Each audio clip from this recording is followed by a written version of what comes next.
इचलकरंजीतील आसरा नगरमध्ये सुशांत दीपक कांबळे हा भाऊ आणि आईसोबत राहत होता. त्याला घोडागाडी आणि बैलगाडी शर्यतीचा नाद होता. बुधवारी रात्री तो मित्राला भेटून येतो असं सांगून घराबाहेर पडला, मात्र तो घरी परतलाच नाही.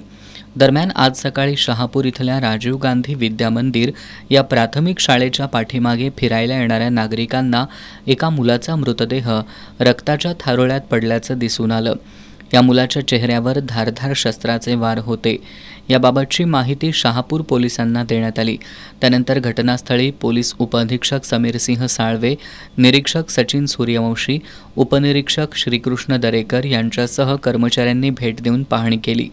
मृतदेहाशेजारी पडलेल्या मोबाईल फोनवरून मृत व्यक्ती सुशांत कांबळे असल्याचं स्पष्ट झालं. पोलिसांनी पंचनामा करून मृतदेह उत्तरीय तपासणीसाठी इंदिरा गांधी सामान्य रुग्णालयात पाठवला. यावेळी सुशांतचे मित्र आणि नातेवाईकांनी गर्दी केली होती. सुशांतचा मृतदेह पाहून आईनं हंबरडा फोडला. दरम्यान जुन्या वादातून सुशांतच्या मित्रांनीच त्याचा खून केल्याचा पोलिसांचा प्राथमिक अंदाज आहे.